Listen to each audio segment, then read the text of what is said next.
Hi friends, M K all न्यूज़मध्ये आपलं स्वागत आहे। तुम्ही बघत आहे एम के ऑल न्यूज़। तर महाराष्ट्र पोलीस भरती जी 2019ची भरती होणार आहे मित्रांनो, त्यासाठी चालू घडामोडीचा व्हिडिओ आहे।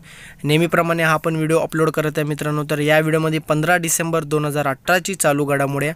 स्पर्धा परीक्षा आणि पोलीस भरतीसाठी अत्यंत महत्त्वाचे असतात मित्रांनो चालू घडामोडी। ओके, चला तर आपण चालू करूया 15 डिसेंबर 2018ची चालू घडामोडी। तर अमिताव घोष यांना यंदाचा ज्ञानपीठ पुरस्कार आहे मित्रांनो। इंग्रजीमधले लेखक आहेत अमिताव घोष, यांना यंदा ज्ञानपीठ पुरस्कार घोषित झालेला आहे मित्रांनो। ओके, तर आपल्याला विचारले जातात ज्ञानपीठ पुरस्कार कोणाला दिलेला आहे? अमिताव घोष, नाव लक्षात ठेवा मित्रांनो। ओके, तर राजस्थानचे मुख्यमंत्रीपदी अशोक गेहलोत।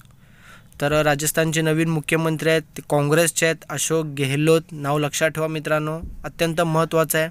ओके, तर पुढचा प्रश्न आहे, जम्मू काश्मीरचे पोलीस महानिरीक्षक दिलबाग सिंह यांनी जम्मू काश्मीरचा लेह जिल्ह्यातील पहिली महिला पोलीस स्टेशनचे उद्घाटन केलेले आहे मित्रांनो। तर आपल्याला विचारले जातात जम्मू काश्मीरमध्ये पहिली महिला पोलीस स्टेशन कोण उद्घाटन केलेले? तर दिलबाग सिंह। ओके, हे पोलीस महानिरीक्षक आहेत मित्रांनो। तर नेपाळमध्ये भारतीय चलनातील नोटावर बंदी घातलेली आहे मित्रांनो। काल पण सांगितलं होतं मी की भारतीय चलनातील 100 रुपयापेक्षा जास्त रकमेची सर्व नोटावर नेपाळमध्ये बंदी घालण्यात आलेली आहे। तर नेपाळ सरकारच्या या निर्णयाचा पर्यटकांना मोठा फटका बसणार। आता पर्यटक म्हणजे दुसऱ्या गावावरनं नेपाळ बघायला येतात, दुसऱ्या देशावरनं नेपाळ बघायला येतात, त्यांना त्यांचे चलन वगैरे भारतीय रुपये असेल तर त्यांना फटका बसणार आहे। ओके, तर 15 डिसेंबर हा दिवस आंतरराष्ट्रीय चहा दिन आहे मित्रांनो।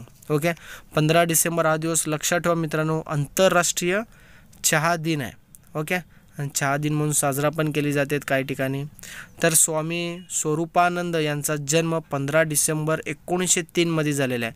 स्वामी स्वरूपानंद यांचा जन्म 15 डिसेंबर 1903 मध्ये झालेला आहे। तर सन 1971 मध्ये बांगलादेश स्वतंत्र झालेला आहे मित्रांनो। सन 1971 मध्ये बांगलादेश स्वतंत्र झालेला आहे। ओके, तर मित्रांनो व्हिडिओ आवडला असेल तर नक्कीच लाईक करा, तसेच सबस्क्राईब करायला विसरू नका मित्रांनो। सबस्क्राईब केल्याने अशा प्रकारचे न्यूज अपडेट डेली मी अपलोड करत असतो, ते तुम्ही सहजपणे बघू शकता। माझं चॅनलचं नाव आहे M K all news. Thank you for watching my video. Bye.